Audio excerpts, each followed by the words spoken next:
दर्शन दीजै खोल किवाड़।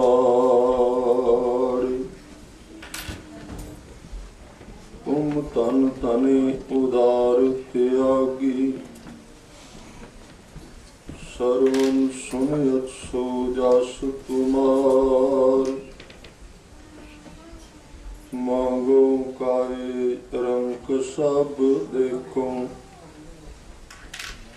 तुझ ही ते मेरो निस्तार।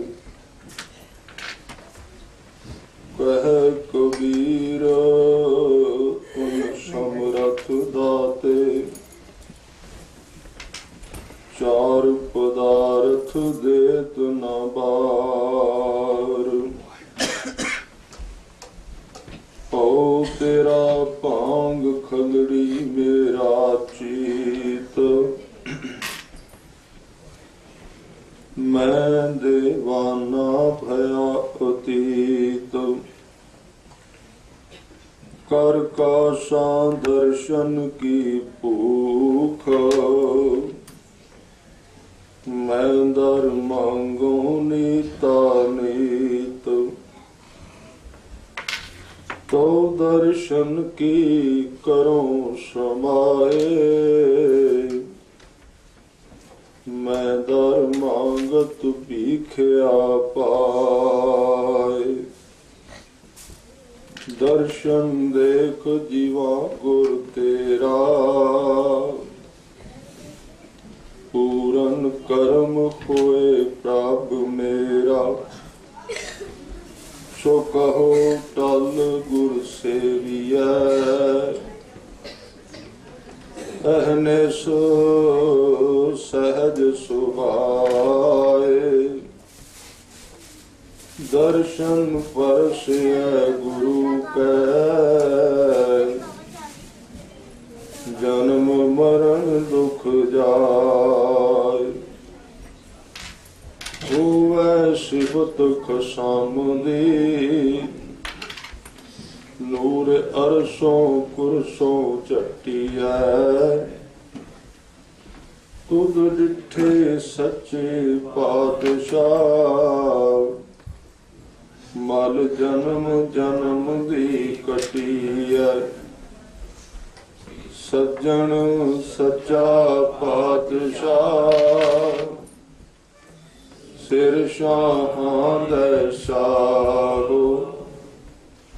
जिस पास बैठिया सोहिया, सबना दा वेसाहो। सतनाम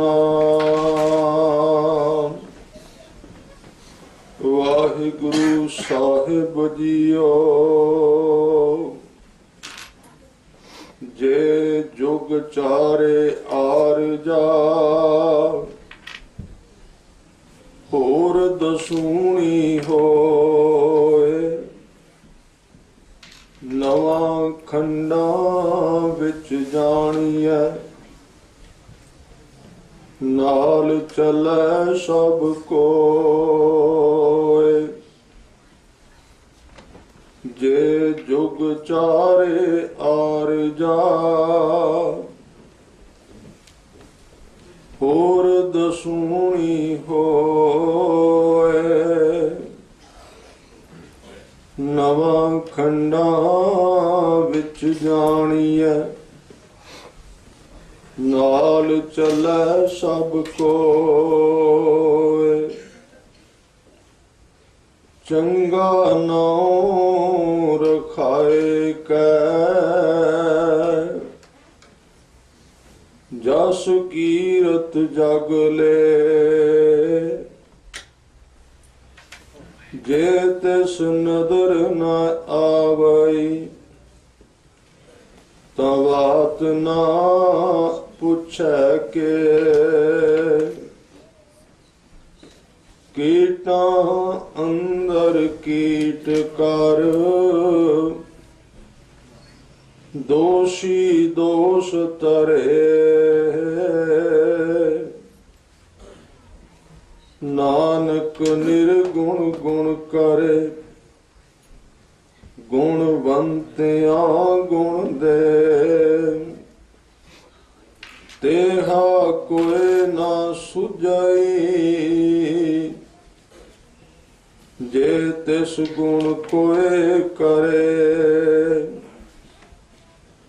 ਨਾਨਕ ਨਿਰਗੁਣ ਗੁਣ ਕਰੇ, ਗੁਣਵੰਤਿਆਂ ਗੁਣ ਦੇ। ਤੇਹਾ ਕੋਇ ਨਾ ਸੁਝਾਈ, ਜੇ ਤਿਸ ਗੁਣ ਕੋਇ ਕਰੇ।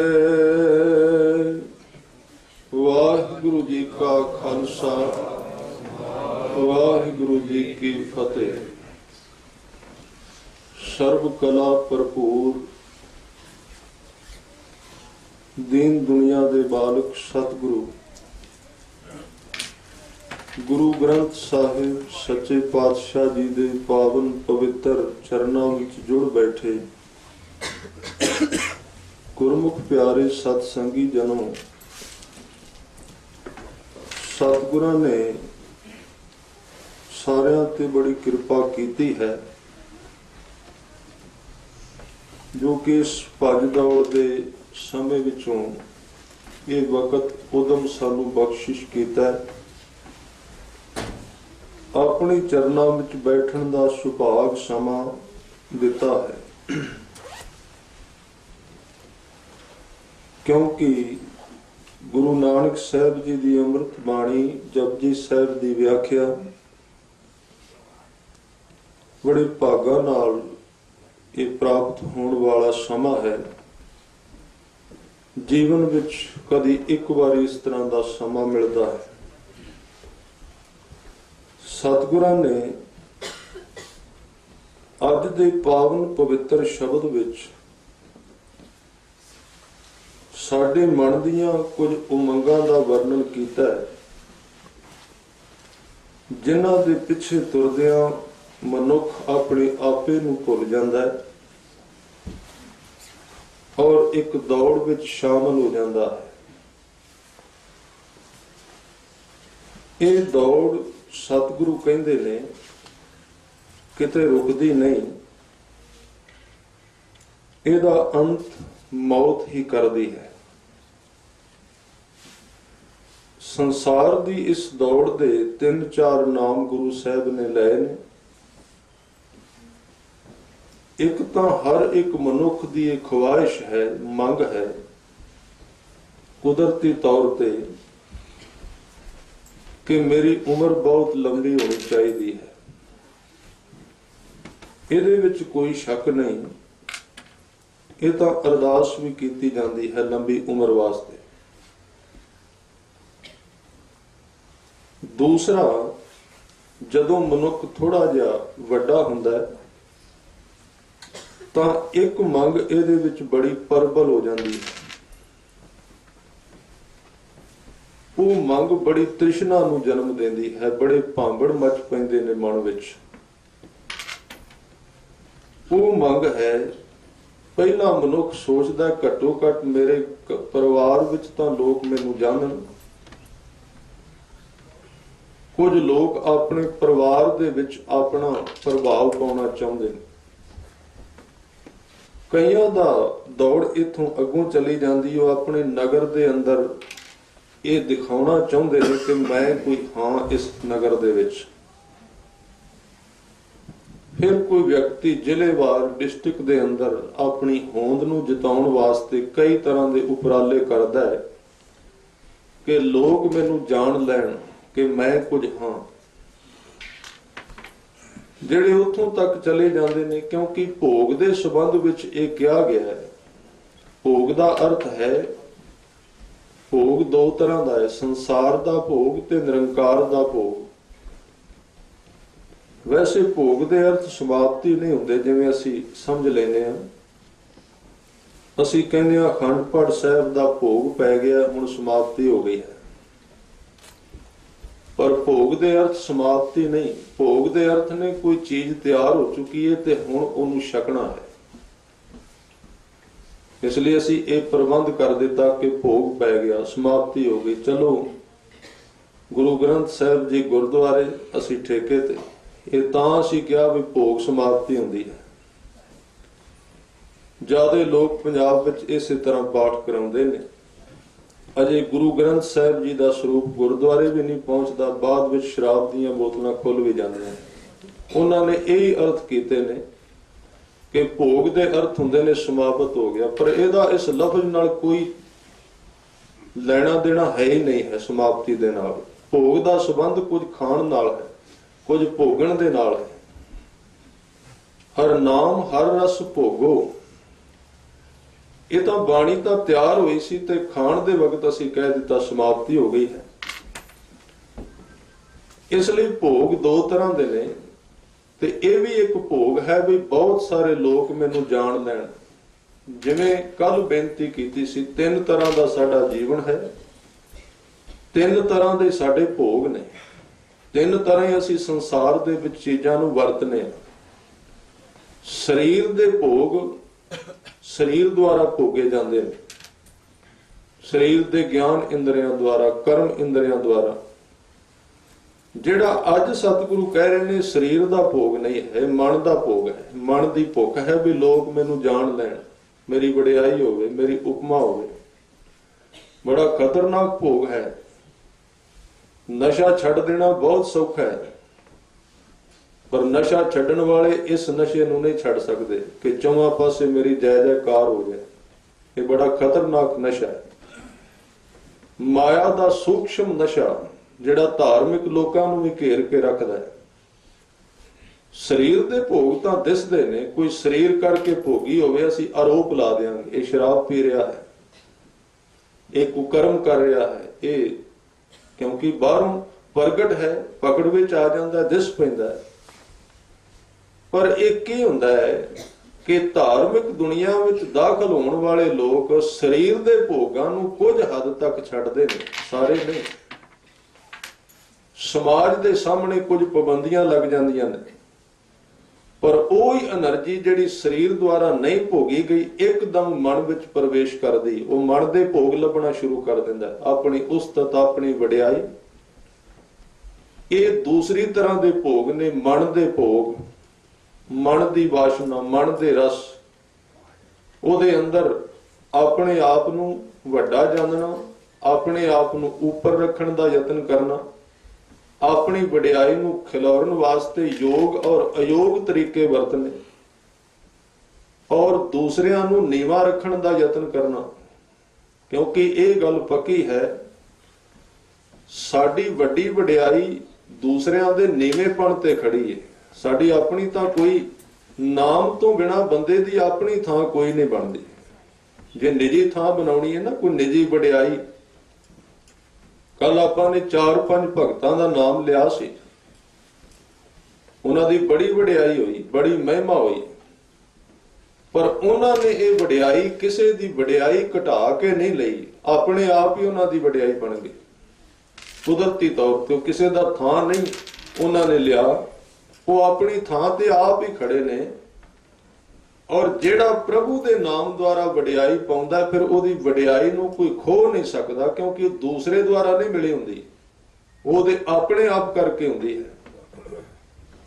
इस करके सतगुरां ने, क्योंकि मन की भुख है वडियाई लैनी, माड़ी गल नहीं। जे जय जयकार मनुख दी हो जाए तां इहदे विच इहनूं असीं पाप विच भी वरत सकदे हां, पुण्य दे अंदर भी। कोई जरूरी नहीं कि कोई सेवा करे गुरु नानक दे घर दी, वडियाई तां उहदी होवेगी, इहदे विच कोई शक नहीं है।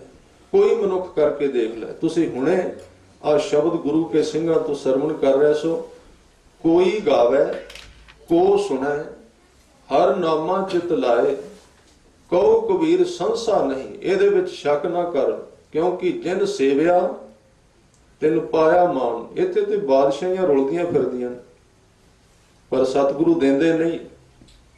सेवादारां नूं बहुत घट देंदे ने, क्योंकि सेवक को सेवा बन आई, हुक्म बूझ परम पद पाई। सेवा जिन्हों कबीर साहब कहंदे ने कि जगत दीयां सारियां वडियाइयां तो वड्डा सुख प्रभु दी सेवा दे विच है। ਇਹ ਹੁਣ ਉਹਨਾਂ ਨੇ ਜਾਣਿਆ ਤਾਂ ਹੀ ਕਿਹਾ ਨਾ, ਜੋ ਸੁਖ ਪ੍ਰਭ ਗੋਬਿੰਦ ਕੀ ਸੇਵਾ ਸੋ ਸੁਖ ਰਾਜ ਨਾ ਲਈਐ। ਇਹਨਾਂ ਰਾਜਨੀਤਿਕਾਂ ਨੂੰ ਪੁੱਛੋ, ਜਦੋਂ 2 ਮਿੰਟ ਗੁਰੂ ਕੋਲ ਆ ਕੇ ਬਹਿਣ ਦਾ ਸਮਾਂ ਮਿਲਦਾ ਹੈ ਨਾ, ਠੰਡੇ ਸਾਹ ਹੁੰਦੇ ਨੇ ਇਹਨਾਂ ਦੇ ਗਲੇ ਵਿੱਚੋਂ, ਕਿਉਂਕਿ ਜਾਨ ਛੁੱਟਦੀ ਕਿਤੇ ਬਾਹਰਲੀ ਉਥਲ ਪੁਥਲ ਤੋਂ, ਸਕੂਨ ਮਿਲਦਾ, ਸ਼ਾਂਤੀ ਮਿਲਦੀ। ਪਤਾ ਤਾਂ ਹੈ ਵੀ ਉਹ ਮਿਲ ਕੁਝ ਨਹੀਂ ਰਿਹਾ। ਜਿਹੜੇ ਕੰਮ, ਜਿਹੜੀ ਦੌੜ ਵਿੱਚ ਅਸੀਂ ਪਏ ਹੋਏ ਆ, ਉਹਦੇ ਵਿੱਚੋਂ ਹਾਸਲ ਕੁਝ ਨਹੀਂ ਹੋ ਰਿਹਾ। ਉਹਦੇ ਤੋਂ ਪਹਿਲਾਂ ਠੀਕ ਸੀ ਆਪਾਂ, ਪਰ ਇਹ ਇੱਕ ਦੌੜ ਲੱਗ ਜਾਂਦੀ, ਜਿਵੇਂ 2 ਭਿਖਾਰੀ ਪਿਛਲੀ ਉਮਰੇ ਕਿਸੇ ਮੋੜ ਤੇ ਬੈਠੇ, ਦੋਵੇਂ ਬੈਠੇ ਆਪਸ ਵਿੱਚ ਗੱਲਬਾਤ ਕਰ ਰਹੇ ਸਨ, ਸਾਰੀ ਉਮਰ ਲੰਘ ਗਈ ਭੀਖ ਮੰਗਦਿਆਂ, ਤੇ ਇੱਕ ਰੋਣ ਲੱਗ ਪਿਆ, ਕਹਿਣ ਲੱਗਾ ਸਾਡੀ ਵੀ ਕੋਈ ਜ਼ਿੰਦਗੀ ਸਾਰੀ ਉਮਰ ਹੋ ਗਈ ਭੀਖ ਮੰਗਦਿਆਂ, ਲੋਕਾਂ ਤੋਂ ਮੰਗਦਿਆਂ, ਤੇ ਆਪਾਂ ਇਹ ਕੰਮ ਛੱਡ ਦਈਏ, ਕੋਈ ਰੇਹੜੀ ਲਾ ਲਈਏ, ਰੋਟੀ ਮਿਲ ਜਾਏਗੀ। ਇਹ ਠੀਕ ਨਹੀਂ ਲੱਗਦਾ। ਕੀ ਐਵੇਂ ਉਮਰ ਦੇ ਵਿੱਚ ਹਰ ਇੱਕ ਬੰਦੇ ਦੇ ਅੱਗੇ ਹੱਥ ਕਰਦੇ ਫਿਰਨੇ, ਇਹ ਛੱਡ ਦੇਣਾ ਚਾਹੀਦਾ। ਤੇ ਦੂਸਰਾ ਜਿਹੜਾ ਭਿਖਾਰੀ ਸੀ, ਉਹ ਢੀਠ ਬੜਾ ਸੀ। ਢੀਠ ਦਾ ਅਰਥ ਹੁੰਦਾ ਵੀ ਜਿਹੜੇ ਕੰਮ ਨੂੰ ਲੱਗ ਜਾਣਾ, ਭਾਵੇਂ ਉਹਦੇ ਵਿੱਚੋਂ ਨੁਕਸਾਨ ਹੋ ਰਿਹਾ, ਉਹਨੂੰ ਛੱਡਣਾ ਨਹੀਂ ਹੈ। ਜਿਸ ਵਕਤ ਉਹਨੇ ਇੱਕ ਰੋ ਰਿਹਾ ਸੀ ਤੇ ਦੂਸਰੇ ਨੂੰ ਕਿਹਾ ਵੀ ਆਪਾਂ ਛੱਡ ਦਈਏ ਉਹਨੇ ਕੰਮ, ਤੇ ਦੂਸਰੇ ਨੇ ਮੋਢੇ ਤੇ ਹੱਥ ਧਰ ਕੇ ਲਾਇਆ, ਕਹਿਣ ਲੱਗਾ ਡੋਲ ਕਿਉਂ ਗਿਆ? ਹੁਣ ਸਾਰੀ ਉਮਰ ਹੋ ਗਈ ਇਹ ਕੰਮ ਕਰਦਿਆਂ ਨੂੰ, ਥੋੜੇ ਜਿਹੇ ਸਾਲ ਰਹਿ ਗਏ ਨੇ, ਲੋਕ ਕਹਿਣਗੇ ਵੀ ਭਿਖਾਰੀ ਬਣੇ ਸਨ, ਵਿੱਚ ਹੀ ਛੱਡ ਗਏ। ਇਹ ਮੈਨੂੰ ਵੀ ਪਤਾ ਹੈ ਕੱਖ ਨਹੀਂ ਇਹਦੇ ਵਿੱਚ, ਇਹ ਮੈਨੂੰ ਵੀ ਸਮਝ ਹੈ ਵੀ ਇਹਦੇ ਵਿੱਚੋਂ ਸਾਡੇ ਪੱਲੇ ਕੱਖ ਨਹੀਂ ਪਿਆ ਇਸ ਕੰਮ ਵਿੱਚੋਂ, ਪਰ ਹੁਣ ਇੰਨਾ ਚਿਰ ਕਰ ਲਿਆ ਤੇ ਲੋਕ ਕਹਿਣਗੇ ਭਿਖਾਰੀ ਪੁਣੇ ਵਿੱਚੋਂ ਅਸਫਲ ਹੋ ਗਏ ਨੇ, ਇਹਨਾਂ ਨੂੰ ਮਿਲਿਆ ਕੁਝ ਨਹੀਂ। ਇਸ ਕਰਕੇ ਜਿੰਨੇ ਸਾਲ ਰਹਿੰਦੇ ਨੇ ਆਪਾਂ ਭਿਖਾਰੀ ਹੀ ਬਣੇ ਰਹਿਣਾ ਹੈ। ਇਸ ਤਰ੍ਹਾਂ ਦੇ ਜਿਹੜੇ ਅਸੀਂ ਕਰਮ, ਵੇਖੋ ਇਹ ਠੀਕ ਕਰਮ ਹਨ। ਇਹਦੇ ਅਰਥ ਇਹ ਨਹੀਂ ਵੀ ਕੋਈ ਇਸ ਤਰ੍ਹਾਂ ਦੇ ਜਿਹੜਾ ਕੰਮ ਕਰਦਾ ਸੰਸਾਰ ਦੇ ਅੰਦਰ ਉਹ ਗਲਤ ਨੇ, ਪਰ ਉਹਨੂੰ ਜੀਵਨ ਸਮਝ ਲੈਣਾ ਠੀਕ ਨਹੀਂ ਹੈ। ਜੀਵਨ ਗੁਰੂ ਦੇ ਕੋਲ ਹੈ। ਸਫਲਤਾ ਦਾ ਸਾਨੂੰ ਪਤਾ ਹੈ ਵੀ ਮਿਲੀ ਨਹੀਂ, ਸ਼ਾਂਤੀ ਤਾਂ ਆਈ ਨਹੀਂ, ਸਭ ਕੁਝ ਵੇਖ ਲਿਆ। ਜਿਨ੍ਹਾਂ ਨੇ ਨਹੀਂ ਵੇਖਿਆ ਉਹ ਦੌੜ ਰਹੇ ਨੇ, ਜਿਹੜੇ ਪਹੁੰਚ ਗਏ ਉਹ ਵਾਪਸ ਆ ਗਏ ਨੇ, ਬਸ ਇੰਨਾ ਕੁ ਫਰਕ ਹੈ। ਪਰ ਸਤਿਗੁਰਾਂ ਨੇ ਕਿਹਾ ਤੂੰ ਪਹੁੰਚ ਕੇ ਵਾਪਸ ਆਏਗਾ ਤੇ ਜੀਵਨ ਸਾਰਾ ਤੇਰਾ ਗੁਜ਼ਰ ਜਾਏਗਾ। ਜਿੰਨੇ ਚਿਰ ਨੂੰ ਤੂੰ ਖੁਦ ਐਕਸਪੀਰੀਅੰਸ ਦੇ ਵਿੱਚੋਂ ਦੀ ਗੁਜ਼ਰੇਗਾ ਕਿ ਪਦਾਰਥ ਕੀ ਹੈ, ਮੈਨੂੰ ਦੇਖ ਲਵਾਂ ਚੰਗੀ ਤਰ੍ਹਾਂ, ਤਾਂ ਉਸ ਤਜਰਬੇ ਨੂੰ ਕਰਦਿਆਂ ਤੇਰੀ ਜਿਹੜੀ ਸ਼ਕਤੀ ਹੈ ਨਾ ਜੀਵਨ ਦੀ, ਉਹ ਤਾਂ ਨਸ਼ਟ ਹੋ ਜਾਣੀ। ਫਿਰ ਵਾਪਸ ਆ ਕੇ ਕੀ ਕਰੇਗਾ? ਸ਼ਕਤੀ ਤੋਂ ਬਿਨਾਂ ਤੇ ਧਰਮ ਵੀ ਨਹੀਂ ਕਮਾਇਆ ਜਾਂਦਾ। ਇਹਦੇ ਵਿੱਚ ਤੇ ਇੱਕ ਵੱਡੇ ਸੂਰਮੇ ਵਾਲੀ ਤਾਕਤ ਚਾਹੀਦੀ ਹੈ, ਜਿਹੜਾ ਸਿਰ ਕਟਵਾਉਣ ਵਾਸਤੇ ਤਿਆਰ ਹੈ। ਆ ਬਾਣੀ ਵਿੱਚ ਜਿਹੜੇ ਬਚਨ ਆਏ ਨਾ ਕਿ ਜੋ ਲਰੈ ਦੀਨ ਕੇ ਹੇਤ ਸੂਰਾ ਸੋ ਪਹਿਚਾਨੀ ਹੈ, ਇੱਥੇ ਕੋਈ ਸੂਰਮੇ ਬਾਹਰਲੇ ਦੀ ਗੱਲ ਨਹੀਂ। ਧਰਮ ਨੂੰ ਕਮਾਉਣ ਵਾਸਤੇ ਇੰਨੀ ਅੰਦਰ ਹਿੰਮਤ ਚਾਹੀਦੀ ਹੈ, ਜਿੰਨੇ ਇੱਕ ਸੂਰਮਾ ਮੈਦਾਨ ਵਿੱਚ ਲੜਦਾ ਹੈ, ਇੰਨੀ ਤਾਕਤ ਚਾਹੀਦੀ ਹੈ। ਇਹ ਕੋਈ ਵੈਸੇ ਅਸੀਂ ਸਮਝ ਜ਼ਰੂਰ ਲਿਆ ਹੈ ਵੀ ਚਲੋ ਜਿਹੜਾ ਕੰਮ ਕਿਸੇ ਤੋਂ ਨਹੀਂ ਹੁੰਦਾ ਉਹ ਗੁਰਦੁਆਰੇ ਚਲਾ ਜਾਏ, ਹੋਰ ਕੋਈ ਕੰਮ ਤਾਂ ਉਹ ਕਰ ਨਹੀਂ ਸਕਦਾ। ਇਹ ਸਾਡੇ ਜੀਵਨ ਦੀ ਇੱਕ, ਸਾਡੇ ਸਮਾਜ ਦੀ ਇੱਕ ਤਰਾਸਦੀ ਹੈ ਕਿ ਧਰਮ ਨੂੰ ਇੱਕ ਇਸ ਤਰ੍ਹਾਂ ਦੀ ਚੀਜ਼ ਸਮਝਿਆ ਗਿਆ ਕਿ ਜਿਨ੍ਹਾਂ ਦੇ ਕੋਲੋਂ ਕੁਝ ਨਹੀਂ ਹੁੰਦਾ ਉਹਨਾਂ ਨੂੰ ਅਸੀਂ ਕਹਿੰਦੇ ਆ ਵੀ ਤੁਸੀਂ ਗੁਰਦੁਆਰੇ ਜਾਣਾ, ਕਿਉਂਕਿ ਹੁਣ ਤੁਸੀਂ ਸੰਸਾਰ ਦਾ ਕੰਮ ਤਾਂ ਕਰ ਨਹੀਂ ਸਕਦੇ। ਇਹ ਠੀਕ ਹੈ, ਗੁਰੂ ਨਾਨਕ ਦੇ ਘਰ ਵਿੱਚ ਕੋਈ ਆਵੇ, ਇੱਥੇ ਕੋਈ ਫਰਕ ਨਹੀਂ ਪੈਂਦਾ, ਜਿਵੇਂ ਦਾ ਮਰਜ਼ੀ ਆ ਜਾਏ। ਪਰ ਇਹ ਜਿਹੜਾ ਖਿਆਲ ਹੈ, ਇਹ ਜਿਹੜੀ ਅਸੀਂ ਵਿਚਾਰ ਦਿੱਤਾ ਹੈ ਸਮਾਜ ਦੇ ਵਿੱਚ ਕਿ ਜਦੋਂ ਮਨੁੱਖ ਬਿਲਕੁਲ ਹੋਰ ਕੁਝ ਨਾ ਕਰਨ ਜੋਗਾ ਰਹੇ, ਉਦੋਂ ਧਾਰਮਿਕ ਬਣ ਜਾਏ, ਇਹਨੇ ਧਰਮ ਨੂੰ ਬਦਨਾਮ ਕਰ ਦਿੱਤਾ। ਧਰਮ ਦੇ ਅੰਦਰ ਇਸ ਤਰ੍ਹਾਂ ਦੀ ਸਾਰੀ ਭੀੜ ਇਕੱਠੀ ਹੋ ਗਈ ਜਿਨ੍ਹਾਂ ਦੇ ਵਿੱਚ ਤਾਕਤ ਨਸ਼ਟ ਹੋ ਚੁੱਕੀ ਸੀ, ਖਤਮ ਹੋ ਚੁੱਕੀ ਸੀ। ਇਸ ਕਰਕੇ ਉਹਦੇ ਰਿਜ਼ਲਟ ਆਉਣੇ ਗਲਤ ਹੋ ਗਏ। ਕਿਸੇ ਵੀ ਫੈਕਟਰੀ ਦੇ ਅੰਦਰ ਤੁਸੀਂ ਬਜ਼ੁਰਗ ਆਦਮੀ ਉਹਨਾਂ ਵਿੱਚ ਭਰਤੀ ਕਰਨਾ ਸ਼ੁਰੂ ਕਰ ਦਿਓ, ਕੋਈ ਨਹੀਂ ਉਹਦੀ ਕਾਮਯਾਬੀ ਨਹੀਂ ਹੋਏਗੀ, ਉਹ ਫੇਲ ਹੋ ਜਾਏਗੀ, ਕਿਉਂਕਿ ਉਹਨਾਂ ਦੀ ਉਮਰ ਵੀ ਆ ਚੁੱਕੀ, ਉਹ ਕੰਮ ਸਹੀ ਢੰਗ ਨਾਲ ਨਹੀਂ ਕਰ ਸਕਣਗੇ। ਕਿਸੇ ਵੀ ਸੰਸਥਾ ਦੇ ਅੰਦਰ, ਕਿਸੇ ਵੀ ਫੈਕਟਰੀ ਦੇ ਅੰਦਰ, ਕਿਸੇ ਵੀ ਕੰਮ ਦੇ ਅੰਦਰ कोई भी मनुख इस तरह का, कोई बुजुर्ग, कोई जिहदी शक्ति घट चुकी है, ਉਹਨੂੰ नहीं लाਉਂदा। क्यों? क्योंकि ਉਹਨੂੰ पता है बंद हो जाएगी, खत्म हो जाएगी, ਇਹਨਾਂ ਤੋਂ ਕੰਮ नहीं होना। पर ਇਹ ਵਿਚਾਰ ਧਰਮ ਦੇ ਵਿੱਚ ਫੈਲਾਇਆ ਗਿਆ, ਸਾਡੇ ਸਮਾਜ ਦੇ ਵਿੱਚ, ਸਾਡੇ ਦਿਮਾਗ ਵਿੱਚ ਭਰਿਆ ਗਿਆ ਸ਼ੁਰੂ ਤੋਂ ਲੈ ਕੇ। ਗੁਰੂ ਸਾਹਿਬ ਨੇ ਜਿਹਦਾ ਖੰਡਨ ਕੀਤਾ ਕਿ ਗੁਰਦੁਆਰੇ, ਮੰਦਿਰ, ਮਸਜਿਦ ਉਹ ਹੀ ਲੋਕ ਜਾਣ ਜਿਨ੍ਹਾਂ ਕੋਲ ਸ਼ਕਤੀ ਨਹੀਂ ਹੈ। ਔਰ ਇਹਦਾ ਰਿਜ਼ਲਟ ਹੀ ਇਹ ਨਿਕਲਿਆ ਕਿ ਜਿਨ੍ਹਾਂ ਕੋਲ ਸ਼ਕਤੀ ਨਹੀਂ ਸੀ ਉਹ ਗੁਰੂ ਕੋਲ ਆਏ, ਉਹ ਕੰਮ ਨਹੀਂ ਕਰ ਸਕੇ ਜੋ ਕੁਝ ਗੁਰੂ ਨੇ ਕਿਹਾ। ਜਦੋਂ ਕੰਮ ਨਾ ਹੋਇਆ ਉਹਦੇ ਨਤੀਜੇ ਗਲਤ ਆਏ। ਜਦੋਂ ਉਹਦੇ ਨਤੀਜੇ ਗਲਤ ਆਏ ਤੇ ਉਹਦੀ ਬਾਹਰ ਜਿਹੜੀ ਪ੍ਰਦਰਸ਼ਨੀ ਸੀ ਉਹ ਗਲਤ ਹੋਈ ਸੰਸਾਰ ਦੇ ਵਿੱਚ। ਇਸ ਲਈ ਜਿਹੜੀ ਨਵੀਆਂ ਪੀੜ੍ਹੀਆਂ ਸਾਨੂੰ ਧਰਮ ਤੋਂ ਪਾਸੇ ਚਲੀਆਂ ਗਈਆਂ, ਉਹਨਾਂ ਨੇ ਵੇਖਿਆ ਵੀ ਰਿਜ਼ਲਟ ਤਾਂ ਆਇਆ ਨਹੀਂ, ਕੋਈ ਉਸੇ ਤਰ੍ਹਾਂ ਹੀ ਬੈਠੇ ਨੇ, ਇਹ ਤਾਂ ਉਸੇ ਤਰ੍ਹਾਂ ਦੇ ਉਸੇ ਤਰ੍ਹਾਂ ਹੀ ਰਹਿ ਗਏ, ਕੁਝ ਵੀ ਫਰਕ ਨਹੀਂ ਪਿਆ। ਤੇ ਫਰਕ ਤਾਂ ਪੈਂਦਾ ਜੇ ਅਸੀਂ ਉਹਨੂੰ એનર્ਜੀ, ਤਾਕਤ ਦਿੰਦੇ, ਸਮਾਂ ਮਿਲਦਾ। ਇਸ ਲਈ ਬਾਬਾ ਫਰੀਦ ਜੀ ਨੇ ਕਿਹਾ, ਕਹਿਣ ਲੱਗੇ, ਫਰੀਦਾ ਉਮਰ ਸੁਹਾਵੜੀ ਸੰਗ ਸੁਵੰਦੜੀ ਦੇ। ਤੇਰੀ ਉਮਰ ਹੁਣ ਬੜੀ ਸੋਹਣੀ ਹੈ, ਜਵਾਨੀ ਹੈ। ਸੰਗ ਸੁਵੰਦੜੀ ਦੇ ਦਾ ਮਤਲਬ ਹੈ ਦੇ ਜਿਹੜੀ ਹੈ ਉਹ ਬੜੀ ਤਾਜ਼ੀ ਹੈ, ਉਹ ਕੰਮ ਕਰ ਸਕਦੀ ਹੈ, ਉਹਦੇ ਨਾਲ ਜਪਿਆ ਜਾ ਸਕਦਾ ਹੈ। ਨਹੀਂ ਤਾਂ ਡਿਸਕ ਹਿੱਲ ਜਾਏਗੀ ਹੋਰ 2-4 ਸਾਲਾਂ ਨੂੰ, ਮਨੁੱਖ ਬੈਠ ਹੀ ਨਹੀਂ ਸਕਦਾ ਅੱਧੇ ਘੰਟੇ ਤੋਂ ਵੱਧ। ਇਹ ਹੁਣ ਕਰ ਸਕਦਾ ਹੈ, ਪਰ ਹੁਣ ਸਾਡੇ ਸਮਾਜ ਨੇ ਕਹਿ ਦਿੱਤਾ ਅਜੇ ਤੇਰੇ ਖਾਣ ਪੀਣ ਦਾ ਸਮਾਂ ਹੈ, ਫਿਰ ਆਪਾਂ ਚੱਲਾਂਗੇ ਗੁਰਦੁਆਰੇ ਜਦੋਂ ਸਰੀਰ ਕਮਜ਼ੋਰ ਪੈ ਜਾਏਗਾ। ਇਸ ਲਈ ਧਰਮ ਦੇ ਜਿਹੜੇ ਰਿਜ਼ਲਟ ਸਨ ਗਲਤ ਨਿਕਲੇ ਤੇ ਸੰਸਾਰ ਨੇ ਵੇਖਿਆ ਵੀ ਇਹ ਤਾਂ ਹੈ ਹੀ ਕੁਝ ਨਹੀਂ। ਇਸ ਕਰਕੇ ਸੰਸਾਰ ਧਰਮ ਤੋਂ ਵਾਂਝਾ ਰਹਿ ਗਿਆ। ਫਰੀਦਾ ਉਮਰ ਸੁਹਾਵੜੀ ਸੰਗ ਸੁਵੰਦੜੀ ਦੇ, ਵਿਰਲੇ ਕਈ ਪਾਇਨ ਜਿਨ੍ਹਾਂ ਪਿਆਰੇ ਨੇ। ਕਬੀਰ ਜੀ ਨੂੰ ਕਿਸੇ ਪੁੱਛਿਆ ਪ੍ਰਭੂ ਦਾ ਨਾਮ ਕਿਵੇਂ ਜਪਣਾ ਚਾਹੀਦਾ ਹੈ? ਆਮ ਤੌਰ ਤੇ ਸਵਾਲ ਸ਼ੁਰੂ ਤੋਂ ਚੱਲਦਾ ਰਿਹਾ ਹੈ, ਪ੍ਰਭੂ ਦਾ ਨਾਮ ਕਿਵੇਂ ਜਪਣਾ ਚਾਹੀਦਾ, ਉਹਦਾ ਤਰੀਕਾ ਕੀ ਹੈ, ਉਹਦੀ ਜੁਗਤੀ ਕੀ ਹੈ, ਉਹਦਾ ਧਿਆਨ ਕਿੱਥੇ ਲਾਉਣਾ ਚਾਹੀਦਾ, ਕਿਹੜੇ ਢੰਗ ਨਾਲ ਜਪਣਾ ਚਾਹੀਦਾ ਉਸ ਨਾਮ ਨੂੰ। ਤੇ ਉਹਨਾਂ ਨੇ ਇੱਕ ਸ਼ਬਦ ਵਿੱਚ 2 ਭਗਤਾਂ ਦਾ ਨਾਮ ਲਿਆ। ਕਹਿਣ ਲੱਗੇ ਤੁਸੀਂ ਉਹਨਾਂ ਵੱਲ ਦੇਖੋ, ਉਹਨਾਂ ਨੇ ਜਿਵੇਂ ਜਪਿਆ ਤੁਸੀਂ ਵੀ ਉਸ ਤਰ੍ਹਾਂ ਜਪ ਲਓ। 2 ਭਗਤਾਂ ਦਾ, ਤੇ ਦੋਵਾਂ ਦੀ ਉਮਰ, ਦੋਵਾਂ ਦੀ ਹੀ 5-5 ਸਾਲ ਦੀ, 7-7 ਸਾਲ ਦੀ। ਜਿਨ੍ਹਾਂ ਦਾ ਕਬੀਰ ਜੀ ਨੇ ਨਾਮ ਲਿਆ ਉਹ ਬਹੁਤੇ ਬੁੱਢੇ ਨਹੀਂ, ਬਹੁਤੇ ਬਜ਼ੁਰਗ ਨਹੀਂ। ਧਰੂ ਤੇ ਪ੍ਰਹਿਲਾਦ ਤੁਸੀਂ ਜਾਣਦੇ ਹੋ 5-5 7-7 ਸਾਲ ਦੇ।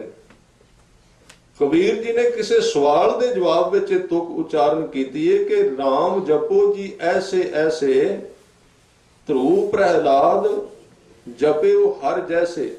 ਜਿਵੇਂ ਧਰੂ ਤੇ ਪ੍ਰਹਿਲਾਦ ਨੇ ਜਪਿਆ, ਹੁਣ ਇੱਕ ਸਵਾਲ ਪੈਦਾ ਹੁੰਦਾ ਹੈ ਵੀ ਉਮਰ ਸਾਰੀ 5-5 ਸਾਲ ਦੀ ਹੈ ਤੇ ਤੁਸੀਂ ਜਾਣਦੇ ਹੋ ਵੀ 3 ਕੁ ਸਾਲ ਤੋਂ ਪਹਿਲਾਂ ਤੇ ਬੱਚਾ ਜਪ ਵੀ ਨਹੀਂ ਸਕਦਾ, ਉਹਦੇ ਤੋਂ ਪਹਿਲਾਂ ਕੀ ਜਪੇਗਾ?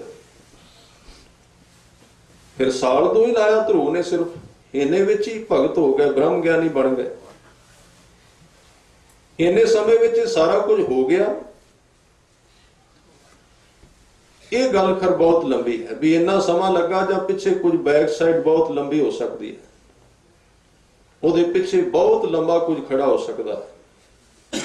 ਪੁਰਾਣੇ ਜੀਵਨ ਜਿਹਦੇ ਉੱਤੇ ਅੱਜ ਅਸੀਂ ਵਿਚਾਰ ਕਰਨ ਲੱਗ ਪਏ, ਜਨਮ ਹੈਣ ਕਿ ਨਹੀਂ। ਜੇ ਤੇ ਗੁਰੂ ਗ੍ਰੰਥ ਸਾਹਿਬ ਜੀ ਮੰਨਦੇ ਨੇ ਵੀ ਕੋਈ ਜਨਮ ਨਹੀਂ ਪਰਤ ਕੇ, ਫਿਰ ਅਸੀਂ ਗੁਰੂ ਮੰਨ ਲੈਨੇ ਆ।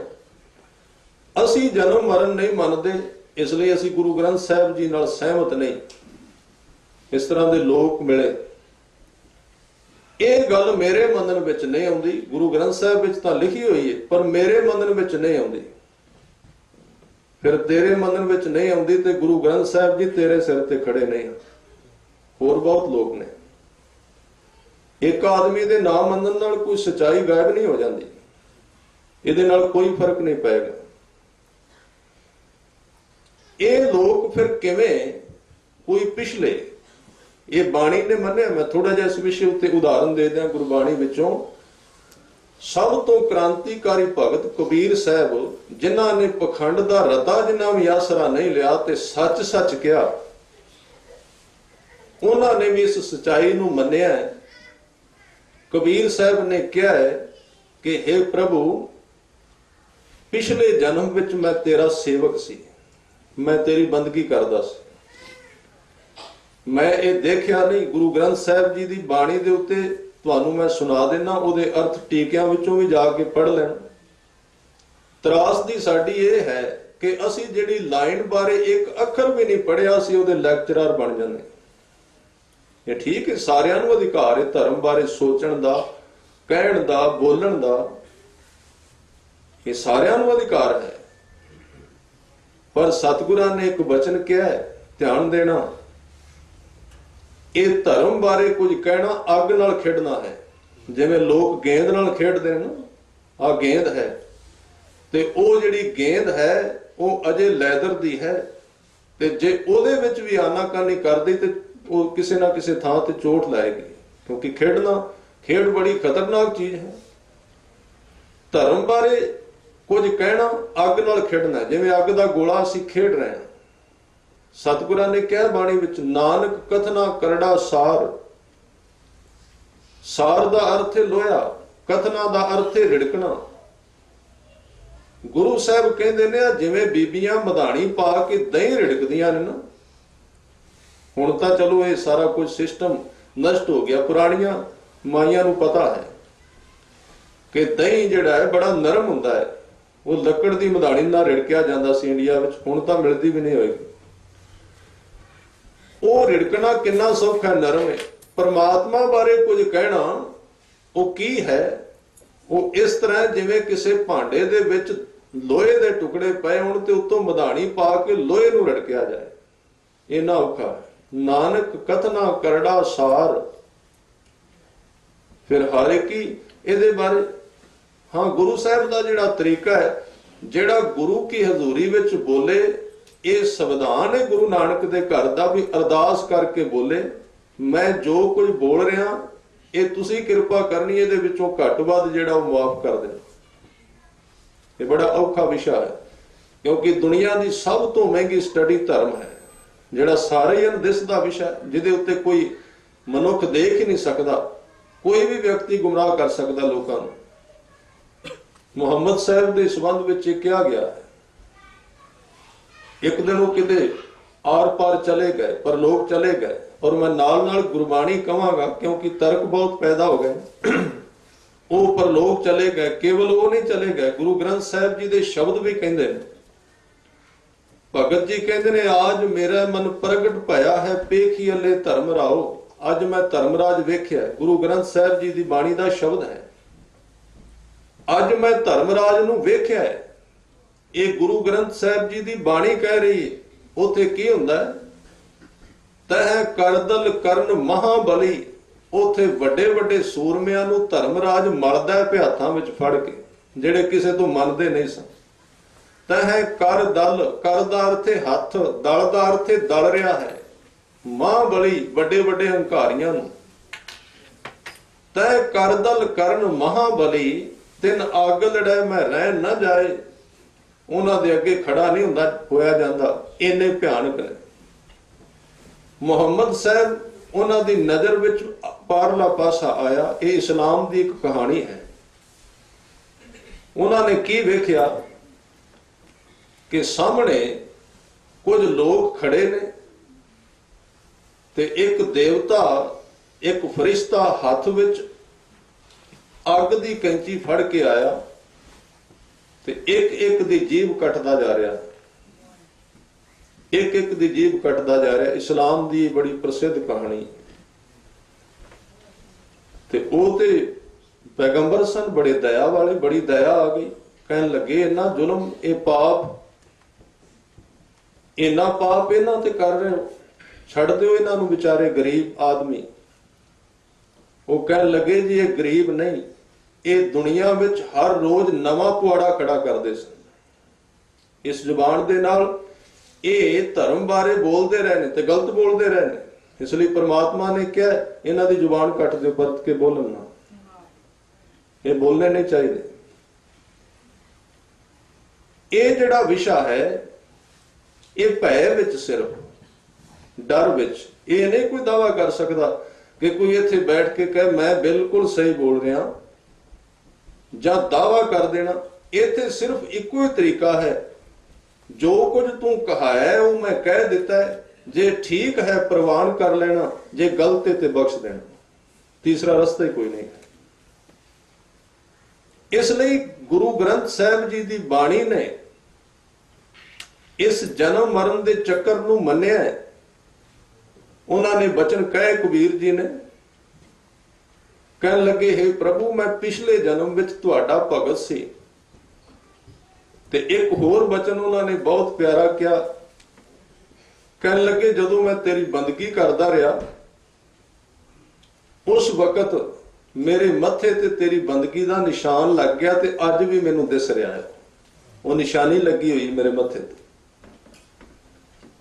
उन्हों का यह शब्द शुरू होता है, हम कूकर तेरे दरबार भौंकै आगे बदन पसार। मैं तेरे दरवाजे ते एक कूकर हाँ। कबीर जी ने अपने आप को दो थावां ते बाणी विच कूकर कहा, एक बारी सलोकां विच, एक बारी शब्दां विच।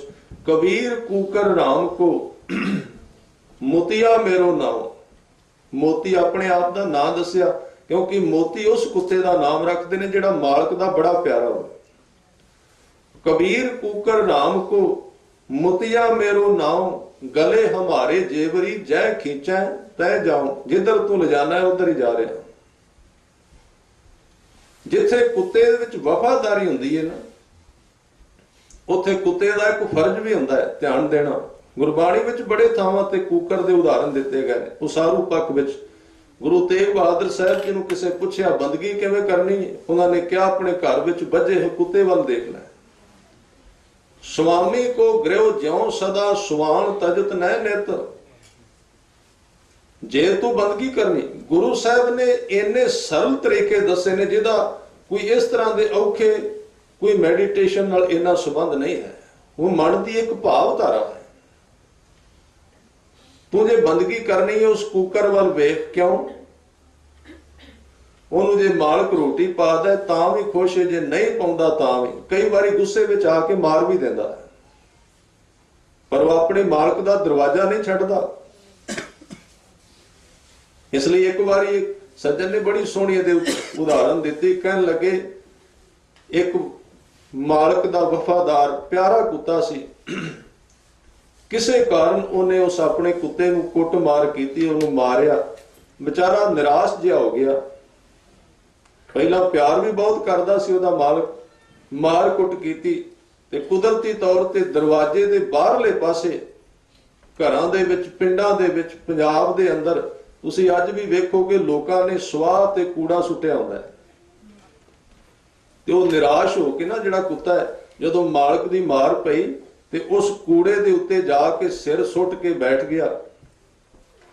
ते बाहरों गली विचों दो चार आवारा कुत्ते लंघे, वो वेख के कहन लगे साडे वांगू आवारा रहना ठीक है, तू की वफादार बन के खटिया, मार खा रहे हैं, कुट खा रहे हैं, कूड़े ते बैठा है। उन्हें एक बड़ी प्यारी गल कही, कहन लगा भावें कूड़े ते बैठा, आखिर है ते मेरे मालक दा ही कूड़ा है ना। जे मैं कूड़े ते भी बैठा, मैं अपने मालक दे कूड़े ते बैठा, तुसीं ते दूसरिਆਂ दे दर ते तुरे फिरदे हो। धर्म के अर्थ ही इत्थों शुरू होंदे ने, एक दे पैर फड़ लेने। सारा कुछ अपने अपने अनुसार ठीक है। इहदे उत्ते प्रिंसीपल गंगा सिंह होरां ने बड़ियां प्यारियां पंक्तियां लिखियां। वो कहंदे ने कि एक बाग दे अंदर भवरा फुल्लां ते उड़दा फिरदा सी। उस बाग दे विच एक गुलाब दा फुल खिड़िया सी, एक कली सी। कली तुसीं जाणदे हो चिट्टे रंग दी, ਉਹਦੇ ਵਿੱਚ कोई महक नहीं हुंदी, पर भवरा जिहड़ा ना ਉਹ ਵਾਰ-ਵਾਰ ਦੂਜੇ ਫੁੱਲਾਂ ਤੇ ਬਹਿੰਦਾ ਸੀ ਤੇ ਕਲੀ ਤੇ ਨਹੀਂ ਸੀ ਬਹਿੰਦਾ। ਦੂਸਰੇ ਫੁੱਲਾਂ ਤੇ ਵਾਰ-ਵਾਰ ਬਹਿੰਦਾ ਸੀ, ਕਲੀ ਤੇ ਨਹੀਂ ਸੀ ਬਹਿੰਦਾ। ਇਹ ਕਵੀਆਂ ਦੀਆਂ ਗੱਲਾਂ ਨੇ, ਇਹ ਸੱਚ ਹੈ। ਨਾ ਫੁੱਲ ਬੋਲਦੇ ਨੇ ਨਾ ਕੁੱਤੇ ਬੋਲਦੇ, ਪਰ ਇਹਦੇ ਰਾਹੀਂ ਕੁਝ ਬੋਲ ਪੈਂਦਾ, ਕੁਝ ਸੱਚ ਉਗਲਿਆ ਜਾਂਦਾ। ਉਸ ਕਲੀ ਨੇ ਜਿਹਦੇ ਉੱਤੇ ਭਵਰਾ ਨਹੀਂ ਬਹਿੰਦਾ, ਦੂਸਰੇ ਫੁੱਲਾਂ ਤੇ ਬਹਿੰਦਾ ਸੀ, ਤੇ ਉਹਨਾਂ ਫੁੱਲਾਂ ਨੇ ਕਲੀ ਨੂੰ ਕਿਹਾ कि साजन तुम में तीन गुण रूप रंग अरबास, क्या अवगुण है तुझ बिखै भवर न बैठे पास। दूसरे फुल्लां ने कली नूं कहा भी तेरे ते भवरा क्यों नहीं बहिंदा, आ जिहड़ा सुगंधी लैण वाला। साजन तुम मैं तीन गुण रूप रंग अरवास, तू सोहनी तां बड़ी है पर तेरे उत्ते भवरा क्यों नहीं बहिंदा। एक फुल ने उस कली नूं कहा क्या अवगण है तुझ तुझ बिखै, भवर ना बैठे पास, तेरे उत्ते भवरा क्यों नहीं बहिंदा। उन्हें बड़ा प्यारा जवाब दिता, कहन लगी साजन मुझ में तीन गुण, मेरे अंदर सारे गुण मौजूद ने, सुंदरता भी है, सब कुछ है।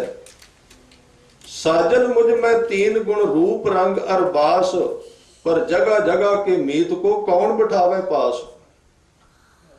ये पता नहीं किन्ने फुल बदलता हर रोज। ये जिहड़ा भवरा है किन्ने फुल बदल के आया है, किन्ने फुल्लां दी इहने बदली कीती है। ते मैं इस तरह दे नूं अपने कोल नहीं बैठ देना जिहड़ा नित फुल बदलदा।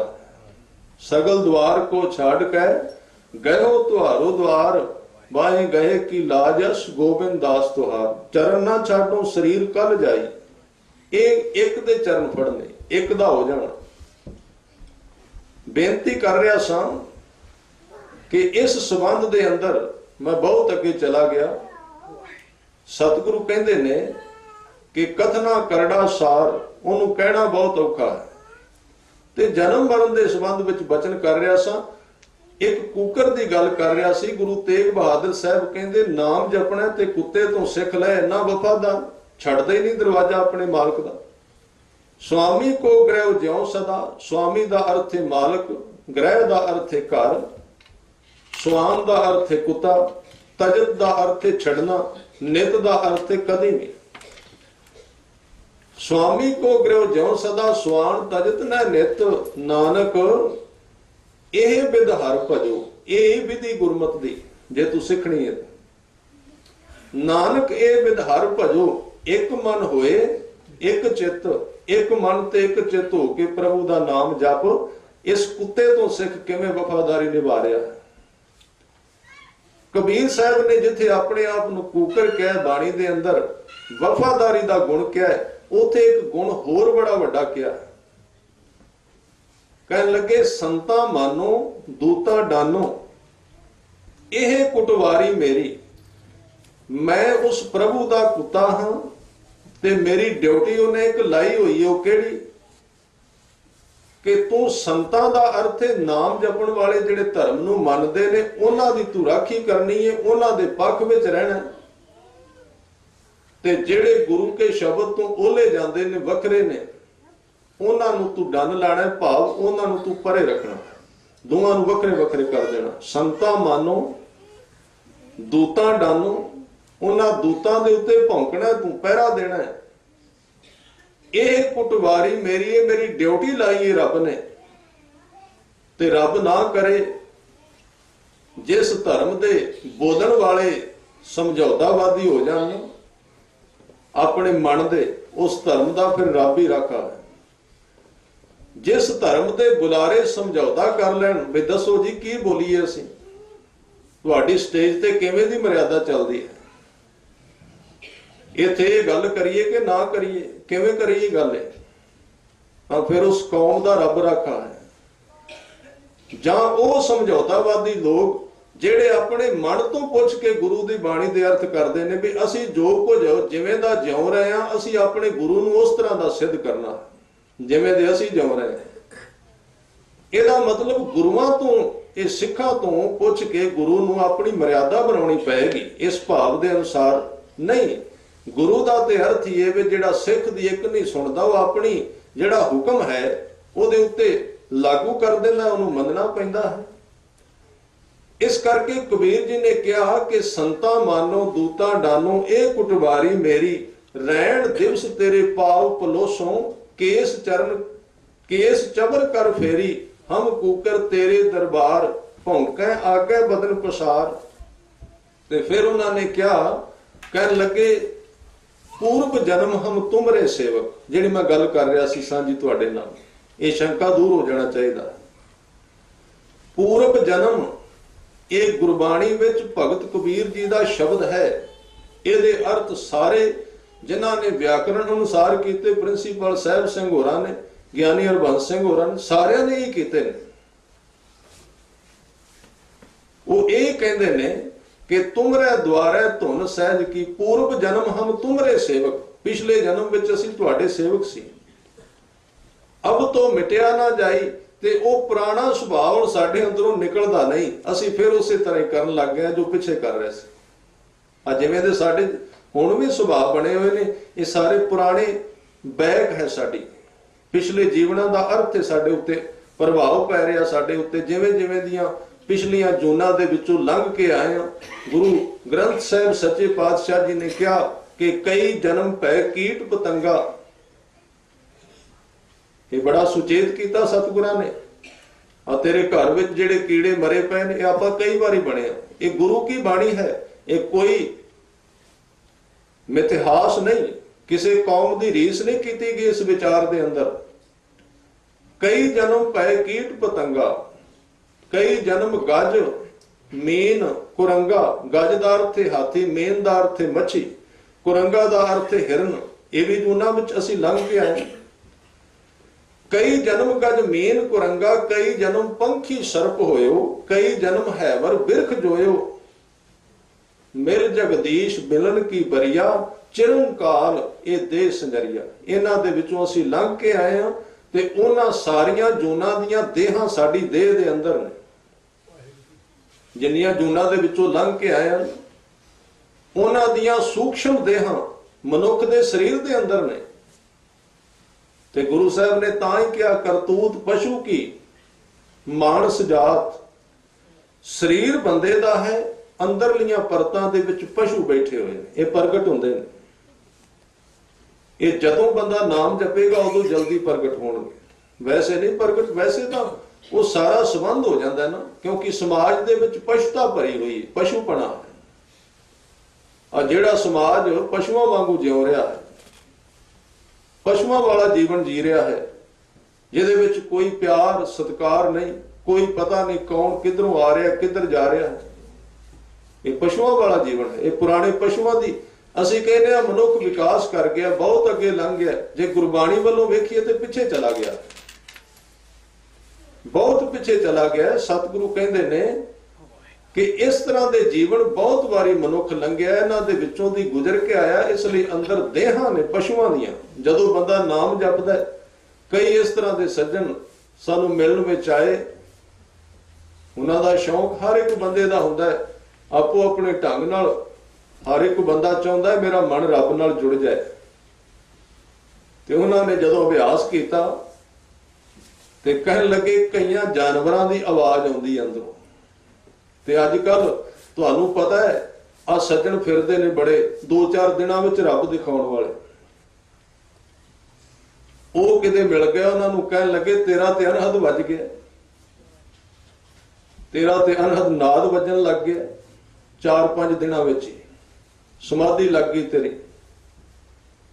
ਉੱਥੇ ਕਿਤੇ ਫਿਰਦੇ ਫਿਰਦੇ, ਕਿਉਂਕਿ ਜਦੋਂ ਫਿਰ ਕਿਸੇ ਦਾ ਅਨਹਦ ਵੱਜਿਆ ਹੋਵੇ ਫਿਰ ਲੋਕਾਂ ਨੂੰ ਜ਼ਰੂਰ ਦੱਸਣ ਜਾਂਦੇ ਨੇ ਲੋਕ। ਯਾਦ ਰੱਖੀਏ, ਜਿੱਥੇ ਰੱਬ ਪ੍ਰਗਟ ਹੋਏਗਾ ਮਨੁੱਖ ਉਹਨੂੰ ਲੁਕਾਏਗਾ। ਹੀਰਿਆਂ ਨੂੰ ਕੌਣ ਦਿਖਾਉਂਦਾ ਹੈ? ਉਹ ਤਾਂ ਭੁਲੇਖਾ ਪਾਏਗਾ। ਅਸੀਂ ਕਈ ਵਾਰੀ ਕਹਿੰਦੇ ਹਾਂ ਨਾ ਕਿ ਸਾਡੇ ਪਰਸ ਦੇ ਵਿੱਚ ਭਾਵੇਂ ਮਾਇਆ ਹੋਵੇ, ਕਰੰਸੀ ਹੋਵੇ, ਤੇ ਜੇ ਕੋਈ ਬਾਹਰੋਂ ਆ ਰਿਹਾ ਝਟਪਟ ਅਸੀਂ ਉਹਨੂੰ ਬੰਦ ਕਰ ਦਿੰਦੇ। ਉਹ ਕਹਿੰਦਾ ਇਹਦੇ ਵਿੱਚ ਕੀ ਹੈ? ਆ ਕਾਗਜ਼ ਹੀ ਪਏ, ਸੰਚਾਰ ਹੋਰ ਤਾਂ ਕੁਝ ਵੀ ਨਹੀਂ, ਤਾਂ ਕਿ ਇਹਨੂੰ ਪਤਾ ਨਾ ਲੱਗੇ ਵਿੱਚ ਕੀ ਹੈ। ਜਦੋਂ ਕਿਸੇ ਨੂੰ ਧਰਮ ਦੀ ਪ੍ਰਾਪਤੀ ਹੋਵੇ ਤਾਂ ਉਹ ਬਾਹਰੋਂ ਬਹੁਤ ਸਾਰੇ ਭੁਲੇਖੇ ਪਾਉਣ ਦਾ ਯਤਨ ਕਰਦਾ ਹੈ। ਉਹ ਵਿਖਾਏਗਾ ਨਹੀਂ, ਉਹ ਆਪ ਨਹੀਂ ਪ੍ਰਦਰਸ਼ਨ ਕਰੇਗਾ ਉਸਦਾ। ਇਹ ਗੱਲ ਵੱਖਰੀ ਹੈ ਕਿ ਉਹ ਕਿਤੇ ਨਾ ਕਿਤੋਂ ਪ੍ਰਗਟ ਹੁੰਦਾ ਰਹੇਗਾ। ਇਸ ਲਈ ਉਹਦੀ ਕਵਰੇਜ ਹੈ, ਆਪਣੇ ਆਪ ਨੂੰ ਬਚਾਉਣ ਦਾ ਤਰੀਕਾ ਹੈ ਆਮ ਗੱਲਾਂ ਕਰਨੀਆਂ, ਆਮ ਤਰੀਕੇ ਨਾਲ ਵਿਚਰਨਾ, ਤਾਂ ਕਿ ਸਮਝ ਨਾ ਆ ਸਕੇ। ਗੁਰੂ ਸਾਹਿਬ ਖੁਦ ਇਸ ਤਰ੍ਹਾਂ ਕਰਦੇ ਰਹੇ। ਗੁਰੂ ਨਾਨਕ ਸਾਹਿਬ, ਜਿਹੜੀ ਤੁਲਸਾ ਦਾਸੀ ਸੀ, ਗੁਰੂ ਨਾਨਕ ਸਾਹਿਬ ਨੂੰ ਲੰਗਰ ਛਕਾਉਂਦੀ ਸੀ, ਉਹ ਇੱਕ ਦਿਨ ਕੁਝ ਵੇਖ ਗਈ ਉਹਨਾਂ ਦੇ ਕੋਲੋਂ, ਕੁਝ ਇਸ ਤਰ੍ਹਾਂ ਦਾ ਅਸੀਮ ਦਿਸ ਪਿਆ, ਤੇ ਜਾ ਕੇ ਮਾਤਾ ਜੀ ਨੂੰ ਦੱਸਿਆ। ਤੇ ਸਤਿਗੁਰੂ ਆ ਰਹੇ ਸਨ, ਉਹਨਾਂ ਨੇ ਕਹਿ ਦਿੱਤਾ ਹੈ ਤੇ ਐਵੇਂ ਕਮਲਿਆਂ ਵਾਲੀਆਂ ਗੱਲਾਂ ਕਰਦੀ, ਢੱਕ ਦਿੱਤਾ ਨੂੰ। ਇਹ ਬਹੁਤ ਲੰਬੀ ਸਾਖੀ ਫਿਰ ਕਿਸੇ ਦਿਨ ਕਹਿਣ ਦਾ ਯਤਨ ਕਰਾਂਗੇ। ਇਹ ਲੋਕ ਪ੍ਰਦਰਸ਼ਨ ਕਰਨ ਵਾਲੇ ਨਹੀਂ, ਇਹ ਅੰਦਰ ਦੇ ਪਸ਼ੂ ਨੇ। ਉਹ ਸੱਜਣ ਆ ਕੇ ਕਹਿਣ ਲੱਗੇ ਜੀ ਤੁਸੀਂ ਤਾਂ ਐਵੇਂ ਇੰਨੇ ਇੰਨੇ ਸਾਲ ਇੰਨੀ ਲੰਮੀ ਬਾਣੀ ਪੜ੍ਹਦੇ ਹੋ, ਆ ਰੱਬ ਤੇ ਵੇਖੋ 5-7 ਦਿਨਾਂ ਦੇ ਵਿੱਚ ਅਨਹਦ ਵੱਜ ਗਿਆ। ਪੁੱਛਿਆ ਕੀ ਅਨਹਦ? ਕਹਿਣ ਲੱਗਾ ਕਦੀ ਤੇ ਸੱਪ ਦੇ ਫੁੰਕਾਰੇ ਅੰਦਰੋਂ ਸੁਣੀਂਦੇ ਨੇ, ਕਦੀ ਕੋਈ ਹਿਰਨ ਬੋਲਦਾ, ਕਦੀ ਕਿਸੇ ਗਧੇ ਦੀ ਆਵਾਜ਼ ਆਉਂਦੀ ਹੈ। ਮੈਂ ਬੇਨਤੀ ਕੀਤੀ ਸੱਜਣਾ ਇਹ ਅਨਹਦ ਕੋਈ ਨਹੀਂ ਹੋਏ ਤੇ ਪਸ਼ੂ ਬਾਹਰ ਨਿਕਲਦੇ ਨੇ, ਭੱਜਦੇ ਨੇ, ਕਰੀ ਚੱਲ ਠੀਕ ਹੈ ਅੰਦਰੋਂ ਬਾਹਰ ਨਿਕਲ ਜਾਣਗੇ। ਇਹ ਕੋਈ ਅਨਹਦ ਨਹੀਂ, ਜੇ ਵੱਜ ਜਾਂਦਾ ਤੂੰ ਦੱਸਣ ਨਹੀਂ ਸੀ ਆਉਂਦਾ, ਇੱਥੇ ਸੁਣ ਲੈਂਦਾ ਇਕੱਲਾ ਬੈਠ ਕੇ। ਇਹ ਤਾਂ ਉਹ ਅੰਦਰ ਜਿਹੜੇ ਬੈਠੇ ਹੋਏ ਨੇ, ਤੇ ਜਦੋਂ ਕਿਸੇ ਦੇ ਘਰ ਵਿੱਚ ਜੰਗਲੀ ਜਾਨਵਰ ਵੜ ਜਾਣ, ਜਦੋਂ ਉਹਨਾਂ ਨੂੰ ਬਾਹਰ ਕੱਢੀਏ ਉਹ ਝੰਗਾੜਦੇ ਨੇ, ਉਹਨਾਂ ਦੇ ਆਵਾਜ਼ਾਂ ਆਉਂਦੀਆਂ ਨੇ। ਇਸ ਲਈ ਇਹ ਸਵਾਲ ਕਿ ਮਨ ਨਹੀਂ ਟਿਕਦਾ ਨਾਮ ਜਪਣ ਲੱਗਿਆ, ਇਹ ਪਸ਼ੂ ਹੀ ਭੱਜਦੇ ਨੇ, ਬੰਦਾ ਥੋੜੀ ਭੱਜਦਾ ਅੰਦਰੋਂ। ਸਾਡਾ ਮਨ ਨਹੀਂ ਦੌੜਦਾ, ਉਹ ਅੰਦਰੋਂ ਨਿਕਲਦੇ ਨੇ ਕਿਸੇ ਨਾ ਕਿਸੇ ਰੂਪ ਦੇ ਵਿੱਚ, ਵਿਚਾਰਾਂ ਦੇ ਵਿੱਚ। ਇਹ ਬੜੀ ਵਾਰੀ ਆਏਗਾ, ਸਾਰਿਆਂ ਨਾਲ ਹੀ ਵਾਪਰਦਾ ਹੈ। ਜਦੋਂ ਨਾਮ ਜਪਣਿਆ ਪਤਾ ਨਹੀਂ ਇਹ ਵਿਚਾਰ ਅਸੀਂ ਤਾਂ ਕਦੀ ਸੋਚਿਆ ਵੀ ਨਹੀਂ ਸੀ, ਉਹ ਕਿੱਥੋਂ ਆ ਗਏ, ਇੰਨੇ ਖੜੇ ਹੋ ਗਏ। ਇਹ ਅੰਦਰ ਦੇ ਪਸ਼ੂ ਨੇ, ਜਦੋਂ ਨਾਮ ਅੰਦਰ ਜਾਂਦਾ ਹੈ ਤੇ ਉਹਨਾਂ ਨੂੰ ਬਾਹਰ ਕੱਢਦਾ ਹੈ, ਤੇ ਉਹਨਾਂ ਨੂੰ ਜਾਣ ਦੇਣਾ ਚਾਹੀਦਾ ਹੈ। ਉਹਨਾਂ ਦੀ ਚਿੰਤਾ ਨਹੀਂ ਕਰਨੀ ਚਾਹੀਦੀ, ਇਹ ਖਿਆਲ ਹੀ ਨਹੀਂ ਕਰਨਾ ਚਾਹੀਦਾ ਕਿ ਮੇਰਾ ਮਨ ਟਿਕੇ, ਇਸ ਖਿਆਲ ਵਿੱਚ ਪੈਣਾ ਹੀ ਨਹੀਂ ਚਾਹੀਦਾ। ਉਹਨੂੰ ਨਾ ਟਿਕਣ ਦਿਓ, ਠੀਕ ਹੈ। ਜੇ ਤੁਸੀਂ ਉਹਨੂੰ ਰੋਕਣ ਦਾ ਯਤਨ ਕੀਤਾ ਤਾਂ ਉਹ ਫਿਰ ਵਿੱਚ ਹੀ ਜੰਮ ਜਾਏਗਾ, ਰਹਿ ਜਾਏਗਾ। ਉਹ ਜਿਤਨੇ ਖਿਆਲ ਆਉਣ ਦੌੜ ਜਾਣ, ਚੰਗੀ ਗੱਲ ਹੈ। ਇਸ ਕਰਕੇ ਕਬੀਰ ਜੀ ਕਹਿੰਦੇ ਨੇ ਪੂਰਬ ਜਨਮ ਹਮ ਤੁਮਰੇ ਸੇਵਕ ਅਬ ਤੋਂ ਮਿਟਿਆ ਨਾ ਜਾਈ। ਹੁਣ ਜੇ ਮੈਂ ਛੱਡਣਾ ਵੀ ਚਾਹਾਂ ਤੈਨੂੰ ਮੈਂ ਛੱਡ ਨਹੀਂ ਸਕਦਾ, ਕਿਉਂਕਿ ਅੰਦਰ ਦੀ ਧਾਰਨਾ ਹੀ ਉਸੇ ਤਰ੍ਹਾਂ ਬਣ ਗਈ ਹੈ। ਪੂਰਬ ਜਨਮ ਹਮ ਤੁਮਰੇ ਸੇਵਕ ਅਬ ਤੋਂ ਮਿਟਿਆ ਨਾ ਜਾਈ, ਤੁਮਰੇ ਦੁਆਰੇ ਧੁਨ ਸਹਿਜ ਕੀ ਮੱਥ ਹੈ ਮੇਰਾ ਦਗਾਈ। ਦਗਾਈ ਦਾ ਅਰਥ ਹੈ ਨਿਸ਼ਾਨ ਲੱਗ ਜਾਣਾ, ਦਾਗਿਆ ਜਾਣਾ। ਮੇਰੇ ਮੱਥੇ ਤੇ ਤੇਰੇ ਨਾਮ ਦਾ ਪਿਛਲੇ ਭਾਗ ਦਾ ਜਿਹੜਾ ਨਿਸ਼ਾਨ ਲੱਗਾ ਹੋਇਆ। ਇਸ ਲਈ ਬੇਨਤੀ ਕਰ ਰਿਹਾ ਸਾਂ ਕਿ ਸਤਿਗੁਰੂ ਅੱਜ ਦੇ ਬਚਨ ਵਿੱਚ ਕਿਰਪਾ ਕਰ ਰਹੇ ਨੇ ਕਿ ਇਹ 3 ਤਰ੍ਹਾਂ ਦੇ ਰਸ ਨੇ। ਅੱਜ ਦੀ ਪਵਿੱਤਰ ਜਿਹੜੀ ਪੌੜੀ ਹੈ, ਜੇ ਜੁਗ ਚਾਰੇ ਆਰਜਾ ਹੋਰ ਦਸੋਣੀ ਹੋਏ, ਨਵਾਂ ਖੰਡਾਂ ਵਿੱਚ ਜਾਣੀਆਂ ਨਾਲ ਚੱਲੇ ਸਭ ਕੋਈ। ਇਹ 3 ਤਰ੍ਹਾਂ ਦੇ ਭੋਗ ਨੇ, ਇੱਕ ਸਰੀਰ ਦੇ ਭੋਗ, ਇੱਕ ਮਨ ਦੇ ਭੋਗ ਤੇ ਇੱਕ ਆਤਮਾ ਦੇ ਭੋਗ। ਸਰੀਰ ਦੇ ਭੋਗ ਬਾਹਰ ਨੇ, ਮਨ ਦੇ ਭੋਗ ਅੰਦਰ ਨੇ। ਜਦੋਂ ਬੰਦਾ ਸਰੀਰਕ ਤੌਰ ਤੇ ਧਾਰਮਿਕ ਬਣ ਜਾਏ ਤੇ ਸੂਖਸ਼ਮ ਭੋਗ ਉਹਦੇ ਅੰਦਰ ਪੈਦਾ ਹੋ ਜਾਂਦੇ ਨੇ। ਕਾਹਦੇ? ਮਾਣ ਵਡਿਆਈ ਪ੍ਰਾਪਤ ਕਰਨ ਦੇ, ਆਪਣੇ ਆਪ ਨੂੰ ਜੈ ਜੈਕਾਰ ਕਰਾਉਣ ਵਾਸਤੇ ਇਸ ਤਰ੍ਹਾਂ ਕਰਨ ਦੇ। ਹਾਂ, ਮੈਂ ਕੱਲ ਬੇਨਤੀ ਕੀਤੀ ਸੀ, ਇਹ 2 ਤਰ੍ਹਾਂ ਦੀ ਮਾਣ ਵਡਿਆਈ ਹੈ। ਇੱਕ ਮਾਣ ਵਡਿਆਈ ਬੰਦਾ ਪ੍ਰਾਪੂਗੰਡਾ ਕਰਕੇ ਕਰਦਾ ਹੈ, ਇੱਕ ਮਾਣ ਵਡਿਆਈ ਭਗਤ ਨੂੰ ਮਿਲਦੀ ਹੈ ਕੁਦਰਤੀ ਤੌਰ ਤੇ ਆਪਣੇ ਆਪ। ਉਹਦੇ ਉੱਤੇ ਗੁਰੂ ਸਾਹਿਬ ਨੇ ਰੋਕ ਨਹੀਂ ਲਾਈ, ਪਰ ਉਹਦੀ ਵੀ ਵਰਤੋਂ ਠੀਕ ਠੀਕ ਹੋ ਸਕੇ, ਕਿਉਂਕਿ ਉਹ ਜਿਹੜੀ ਵਡਿਆਈ ਹੈ ਉਹ ਮਨੁੱਖ ਦੁਆਰਾ ਪੈਦਾ ਨਹੀਂ ਹੋ ਰਹੀ, ਉਹ ਕਿਸੇ ਹੋਰ ਦੇ ਰਾਹੀਂ ਪੈਦਾ ਹੋ ਰਹੀ।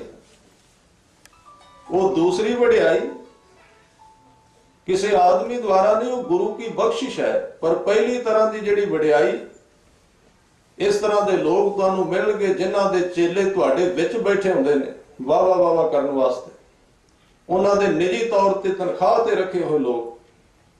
ਮੈਂ ਇਹ ਗੱਲ ਵਾਰ-ਵਾਰ ਕਹਿ ਰਿਹਾ ਕਿ ਕਿਉਂਕਿ ਇਸ ਗੁਰਸਿੱਖੀ ਦੇ ਬਹੁਤ ਵੱਡੇ ਹੀਰੇ ਨੂੰ ਚੌਹਾਂ ਪਾਸਿਓਂ ਸਨਾਂ ਲਾਈਆਂ ਜਾ ਰਹੀਆਂ ਨੇ ਡਾਊਨ ਕਰਨ ਵਾਸਤੇ। ਕਈ ਤਰ੍ਹਾਂ ਦੇ ਲੋਕ ਬੈਠੇ ਨੇ, ਉਹ ਆਪ ਹੀ ਗੁਰੂ, ਆਪ ਹੀ ਚੇਲੇ, ਆਪ ਹੀ ਦੱਸਣ ਵਾਲੇ ਤੇ ਆਪ ਹੀ ਕਰਨ ਵਾਲੇ, ਆਪ ਹੀ ਉਹਨਾਂ ਨੂੰ ਸਭ ਕੁਝ ਹੁੰਦਾ ਹੈ ਤੇ ਆਪ ਹੀ ਕਰਾਉਣ ਵਾਲੇ ਨੇ। ਉਹ ਲੋਕਾਂ ਦੇ ਵਿੱਚ ਜਾ ਕੇ ਇਸ ਢੰਗ ਨਾਲ ਪੇਸ਼ ਕਰਦੇ ਨੇ ਵੀ ਆਮ ਵਿਅਕਤੀ ਗੁਰੂ ਗ੍ਰੰਥ ਸਾਹਿਬ ਜੀ ਤੋਂ ਟੁੱਟ ਕੇ ਸਾਡੇ ਜਾਲ ਵਿੱਚ ਫਸ ਜਾਣ। ਇਹ ਤਰੀਕਾ ਹੁੰਦਾ ਉਹਨਾਂ ਦਾ। ਔਰ ਜਿੱਥੇ ਜਿਤਨੀ ਜਲਦੀ ਕੁਝ ਦੇਣ ਦੀ ਗੱਲ ਕੀਤੀ ਜਾਏ, ਉੱਥੇ ਥੋੜੇ ਜਿਹਾ ਸੁਚੇਤ ਹੋ ਜਾਣਾ। ਇਸ ਲਈ ਸਤਿਗੁਰੂ ਕਹਿ ਰਹੇ ਨੇ ਇੱਕ ਧਰਮ ਦੀ, ਇੱਕ ਮਨ ਦੀ ਖੁਰਾਕ ਹਉਮੈ। ਤੇ ਸਤਿਗੁਰਾਂ ਨੇ ਅੱਜ ਬਚਨ ਕਹੇ, ਆਮ ਮਨੁੱਖ ਦੀ ਇਹ ਖੁਆਇਸ਼ ਹੈ ਕਿ ਮੇਰੇ ਸਰੀਰ ਦੀ ਉਮਰ ਬਹੁਤ ਵੱਧ ਜਾਏ, ਬਹੁਤ ਵੱਧ ਜਾਏ। ਜੇ ਜੁਗ ਚਾਰੇ ਆਰਜਾ, ਪਰ ਸਤਿਗੁਰੂ ਨੇ ਸੁਚੇਤ ਕੀਤਾ ਕਹਿਣ ਲੱਗੇ ਤੇਰੀ ਉਮਰ ਜੇ 4 ਯੁੱਗਾਂ ਜਿੰਨੀ ਹੋ ਜਾਏ, ਇੰਨੀ ਉਮਰ ਵੱਧ ਜਾਏ। ਇਹ ਉਹਨਾਂ ਲੋਕਾਂ ਵੱਲ ਇਸ਼ਾਰਾ ਕੀਤਾ ਹੈ ਜਿਹੜੇ ਜੋਗੀ ਲੋਕ ਸਨ, ਸਵਾਸ ਰੋਕ ਕੇ ਆਪਣੀਆਂ ਉਮਰਾਂ ਵਧਾ ਲੈਂਦੇ ਸਨ। ਉਹਨਾਂ ਕੋਲ ਰਿੱਧੀਆਂ ਸਿੱਧੀਆਂ ਹੁੰਦੀਆਂ ਸਨ। ਸੁਮੇਰ ਤੇ ਮਿਲੇ ਗੁਰੂ ਸਾਹਿਬ ਨੂੰ, ਸਤਿਗੁਰਾਂ ਨੇ ਕਿਹਾ ਤੁਹਾਡਾ ਰਸਤਾ ਠੀਕ ਨਹੀਂ ਹੈ, ਤੁਸੀਂ ਇੱਥੇ ਨਾਟਕ ਚੇਟਕ ਰਿੱਧੀਆਂ ਸਿੱਧੀਆਂ ਕਰ ਰਹੇ ਹੋ। ਇਹ ਤੇ ਤਾਕਤਾਂ ਵੈਸੇ ਵੀ ਮਿਲ ਜਾਂਦੀਆਂ ਨੇ ਧਾਰਮਿਕ ਬੰਦੇ ਨੂੰ, ਪਰ ਇਹ ਕੋਈ ਧਰਮ ਥੋੜੀ ਹੈ। ਤੁਸੀਂ ਸੰਸਾਰ ਵਿੱਚ ਜਾਓ, ਸੰਸਾਰ ਵਿੱਚ ਰਹੋ, ਉੱਥੇ ਲੋਕਾਂ ਨੂੰ ਜਿੰਦਾ ਰਹਿਣ ਦੀ ਜਾਚ ਦੱਸੋ ਕਿਵੇਂ ਜਿਉਣਾ ਹੈ। ਉਹਨਾਂ ਨੇ ਪੁੱਛਿਆ ਸੀ ਕਿ ਸਿੱਧ ਪੁੱਛਣ ਸੁਣ ਨਾਨਕਾ, ਮਾਤ ਲੋਕ ਵਿੱਚ ਕਿਆ ਵਰਤਾਰਾ। ਉਹਨਾਂ ਨੇ ਪੁੱਛਿਆ ਵੀ ਥੱਲੇ ਧਰਤੀ ਤੇ ਕੀ ਹੈ। ਗੁਰੂ ਸਾਹਿਬ ਜਦੋਂ ਸੁਮੇਰ ਤੇ ਗਏ ਤੇ ਸਤਿਗੁਰਾਂ ਨੇ ਜਵਾਬ ਦਿੱਤਾ, ਜੋਗੀ ਗਿਆਨ ਵਿਹੋਣਿਆ ਐਨਿਸ ਅੰਗ ਲਗਾਇਣ ਛਾਰਾ। ਉੱਥੇ ਤੁਹਾਡੇ ਜੋਗੀ ਬਿਨਾਂ ਗਿਆਨ ਤੋਂ ਸਰੀਰ ਤੇ ਸੁਆਹ ਮਲੀ ਫਿਰਦੇ ਨੇ। ਤੁਸੀਂ ਇੱਥੇ ਰਿੱਧੀਆਂ ਸਿੱਧੀਆਂ ਕਦੀ ਉੱਡ ਜਾਂਦੇ ਉੱਪਰ। ਇਹ ਸਾਰਾ ਵਿਗਿਆਨ ਸੀ। ਜੇ ਅਸੀਂ ਇਹਨੂੰ ਸਮਝ ਜਾਈਏ, ਇਹ ਉਸ ਵਕਤ ਦਾ ਬੜਾ ਭਾਰਾ ਵਿਗਿਆਨ ਸੀ।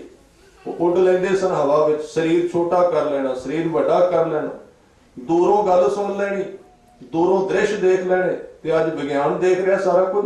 ਇਹ ਸਾਰੀ ਸਾਇੰਸ ਹੈ, ਇਹਦਾ ਧਰਮ ਨਾਲ ਕੋਈ ਲੈਣਾ ਦੇਣਾ ਨਹੀਂ। ਅਸੀਂ ਵੈਸੇ ਘਸੀਟ ਲੈਣੇ ਇਹਨੂੰ ਧਰਮ ਦੇ ਅੰਦਰ। ਧਰਮ ਵਿੱਚ ਆਪਣੇ ਆਪ ਹੀ ਆ ਜਾਂਦਾ ਹੈ। ਧਰਮੀ ਵਿਅਕਤੀ ਇਹਨਾਂ ਨੂੰ ਪ੍ਰਾਪਤ ਕਰਨ ਵਾਸਤੇ ਸਾਧਨਾ ਨਹੀਂ ਕਰਦਾ, ਪਰ ਇਹ ਸ਼ਕਤੀਆਂ ਉਹਦੇ ਕੋਲ ਆਪਣੇ ਆਪ ਆ ਜਾਂਦੀਆਂ ਨੇ ਬਿਨਾਂ ਮੰਗਣ ਤੋਂ। ब्रह्म बिंदर तिसदा ब्रह्मात्र है, एक शब्द लिव लाए, नव निधि 18 सिद्धि पिछे लगियां फिरन, जो हर हृदय सदा वसाए। पर सतगुरु ने क्या नाटक चेटक किए कुकाजा, प्रभ लोगन कै आवत लाजा। भाणे विच जिउणा है। साईं मियां मीर ने क्या सी, बड़ा आर्फ कामल सी, ब्रह्म ज्ञानी सी। जदों गुरु अर्जन देव जी तत्ती तवी ते बैठे, दौड़ के आया नंगे पैरी, उन्हें हाथ खड़े कर ले, कहने लगा या खुदा इन्नी ताकत ते इन्ना तशद्दद सह रहे हो। जिवें सानू अज समझ नहीं आउंदी भी जे गुरु अर्जन देव जी विच कोई शक्ति हुंदी तां जहांगीर नूं मार दिंदे, उत्थों खत्म कर दिंदे। ये गल मियां मीर ने कही सी, क्योंकि मुसलमानां दे विच करामात विखाउण दी खुल है। वो दिखाउंदे ने, अज तक उन्हां दा चलदा है। जदों साईं मियां मीर मित्र सन गुरु अर्जन देव जी दे सामने आ गए ते क्या या खुदा इन्नी ताकत ते इन्नी सहनशीलता। ते सतगुरां ने उस वेले इशारा किया, साईं चुप कर। ते साईं मियां मीर ने फिर इजाजत मंगी, कहन लगे तुसी कुछ नहीं करना ते मैनू कहो, मैं हुणे कर देना। इन्ना वो शक्तिवान व्यक्ति सी इस पक्ष दे विच, मैं हुणे कर देना सब कुछ। सतगुरां ने क्या नहीं, मेरा ये निशाना नहीं ताकतां दिखाउणियां। क्यों? मैं तत्ती तवी ते बह तारिया वां, मैं इहनूं ठंडी भी कर देंदा, पर मैं ठंडी नहीं करनी।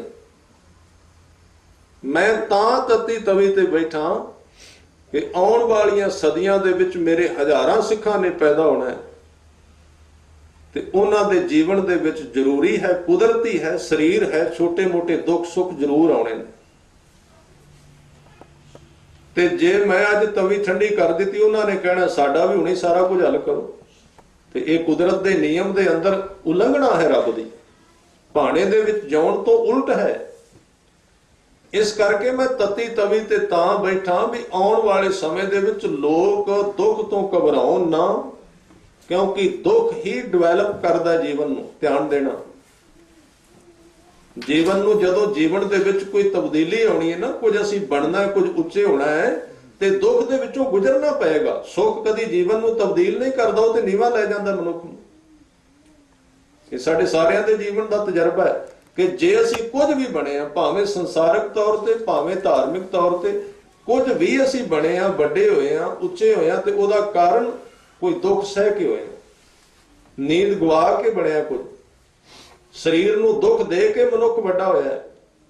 ते जे मैं पहले दिन ही कह दिता भी नाम जप के दुख ही हटाने ने, तो फिर ये सारा सिस्टम जिहड़ा नष्ट हो जाएगा। इस करके मैं ये नहीं करना।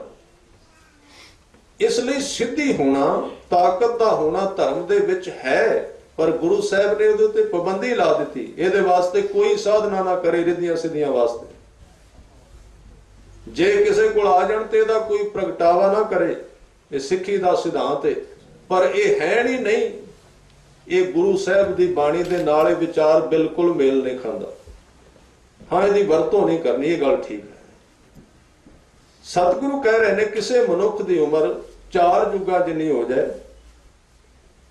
होर सोनी होए 4 युगां तो 10 गुणे ज्यादा, यानी कि 40 युग हो जाए, नवां खंडा विच जाणीए ते सारी पृथ्वी दे उत्ते उस बंदे दा नाम चलदा होवे। 9 खंडां विच लोग ਉਹਨੂੰ ਜਾਣਦੇ ਹੋਣ ਵੀ ਕੋਈ ਆਦਮੀ ਹੈ ਧਰਤੀ ਤੇ ਇੰਨਾ ਪ੍ਰਸਿੱਧ ਵਿਅਕਤੀ ਹੋਵੇ। ਨਵਾਂ ਖੰਡਾਂ ਵਿੱਚ ਜਾਣੀਏ ਤੇ ਜਦੋਂ ਉਹ ਕਿਤੇ ਜਾਏ, ਨਾਲ ਚੱਲੇ ਸਭ ਕੋਏ, ਤੇ ਉੱਥੇ ਬੈਠੇ ਹੋਏ ਸਾਰੇ ਲੋਕ ਉੱਠ ਕੇ ਉਹਦੇ ਨਾਲ ਤੁਰ ਪੈਣ ਸਤਿਕਾਰ ਵਜੋਂ। ਇੰਨਾ ਮਾਨਤਾ ਪ੍ਰਾਪਤ ਵਿਅਕਤੀ ਹੋਵੇ। ਨਵਾਂ ਖੰਡਾਂ ਵਿੱਚ ਜਾਣੀਏ, ਨਾਲ ਚੱਲੇ ਸਭ ਕੋਏ, ਚੰਗਾ ਨਾਉ ਰਖਾਏ ਕੈ, ਜਸ ਕੀਰਤ ਜਗ ਲੈ। जिहदा नाम भी बहुत चंगा होवे, लोग उन्होंने बड़ा चंगा कहन, लोग उहदा बड़ा जस करन।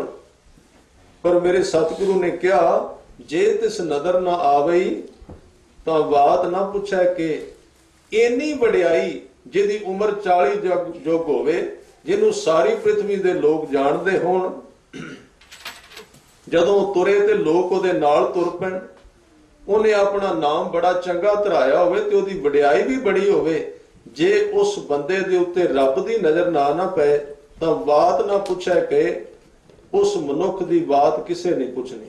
भाव नाम तो बिना ये सारियां वडियाइयां किसे काम आउण वालियां नहीं है। इन्ना कुछ अडंबर, इन्ना कुछ ये सारा किसे काम आउण वाला नहीं है। इहदा भाव यह है, जिहड़ा निचोड़ इहदा निकलदा शब्द दा, कि संसार दीयां जिन्नियां प्रसिद्धियां ने वो मनुख नूं शांति नहीं दे सकदियां, वो मनुख दे अंदर नूं टिका नहीं दे सकदियां। नाम इन्हां सारियां चीजां तो वड्डा है। प्रभु दी बाणी नाल जुड़ना, गुरु की बाणी दे नाल जुड़ जाना, इन्हां चीजां दे गुरु साहब ने होण दे विच पाबंदी नहीं लाई भी ये चीजां बंदे कोल ना होण। ये बड़े लंबे चौड़े उदाहरण ने, खैर मैं समय अनुसार समाप्ति वल वधां। गुरु साहब कहंदे ने भी वडियाई किसे दी हो जाए माड़ी गल नहीं, कोई चंगा नाम रखा लवे माड़ी गल नहीं, किसी की उम्र बढ़ जाए बड़ी चंगी गल है। कोई अमीर होवे, कोई पढ़िया लिखिया होवे, कोई सुंदर होवे, कोई जवान होवे, इहदे विच कोई शक नहीं। पर रब करे कि सब कुछ हुंदियां बंदे नूं रब ना भुल जाए, ये सब तो वड्डा पाप है। ये पाप ते पुन 2 लफ्ज ने, इहदा निचोड़ कढिया सियाणियां ने। रब नूं याद कर लेना सब तो वड्डा पुन, रब नूं भुल जाना सब तो वड्डा पाप। इसलिए साहब कह रहे ने, जे तिस नदर ना आवे तां बात ना पुछे कि फिर ओदी हालात की होवेगी। कीटां अंदर कीट कर, कीट कहंदे ने छोटे जिहे कीड़े नूं। दोषी दोष धरे, वो दोषी गिणिया जाएगा भी इन्नी शक्ति दे हुंदिया फिर भी तू शक्ति देण वाले नूं मन्निया नहीं, जिन्हें तेनू इन्नी ताकत दे दी, इन्नियां वडियाइयां दे दित्तियां, इन्ने सुख दिते, तू फिर भी ओहदा शुकराना नहीं कीता। पर वो रब इस तरह दा है कि नानक निर्गुण गुण करे, जिहड़ा ओहदी हजूरी विच आउंदा है। जिन्हां दे कोल कोई गुण नहीं हुंदा, उन्हां दे विचों गुण भर दिंदा है। गुणवंतियां ते जिन्हां दे विच गुण हुंदे ने, गुण दे उन्हां नूं होर गुण दे दिंदा है। ये शरण विच आउण वालियां दी गल कही। जिन्हां दे अंदर कोई गुण नहीं, उन्हां नूं गुणां दी दात बख्शदा है, उन्हां दे सुभाव विच तब्दीली लिआउंदा है, उन्हां दे सुभाव दे विच पर उपकार, मिठास, सेवा करन दी भावना, नाम जपण दी भावना भर दिंदा है। ते जिहड़े पहिला कुछ कर रहे ने उन्हां विच होर वाधा कर दिंदा है। क्योंकि शब्द अखुट बाबा नानका, खाए खर्च धन माल। शब्द जिहड़ा कदी घटदा नहीं, तुसीं जिन्ना मर्जी लवो वो उतना ही वध जाता है, खूह के पानी की तरह। जितनियां बाल्टियां कढोगे उतनियां होर आ जाणगियां चौहां पासों। धर्म कदी घटदा नहीं। कलगीधर पातशाह कहंदे ने, ना घाट है ना बाध है, ना बाध घाट होत है, जमी जमा के विखै समस्त एक जोत है। ਇਹਦੇ ਵਿੱਚ ਖਾਸੀਅਤ ਹੈ, ਇਹ ਮੁੱਕਣ ਵਾਲਾ ਨਹੀਂ ਹੈ। ਤੇਹਾ ਕੋਈ ਨਾ ਸੂਝੇ ਜੇ ਤਿਸ ਗੁਣ ਕੋਏ ਕਰੇ। ਇਸ ਤਰ੍ਹਾਂ ਦਾ ਕੋਈ ਨਹੀਂ ਦਿਸਦਾ। ਗੁਰੂ ਨਾਨਕ ਸਾਹਿਬ ਕਹਿੰਦੇ ਨੇ ਜਿਹੜਾ ਰੱਬ ਨੂੰ ਗੁਣ ਦੇਦਾ ਹੈ, ਕਿਉਂਕਿ ਸਾਰੇ ਗੁਣਾਂ ਦਾ ਮਾਲਕ ਉਹ ਹੈ। ਆਓ ਇੱਕ ਪੰਕਤੀ ਪੜ੍ਹ ਕੇ ਸਮਾਪਤੀ ਕਰੀਏ। ਸਾਰਿਆਂ ਨੇ ਕਿਰਪਾ ਕਰਨੀ।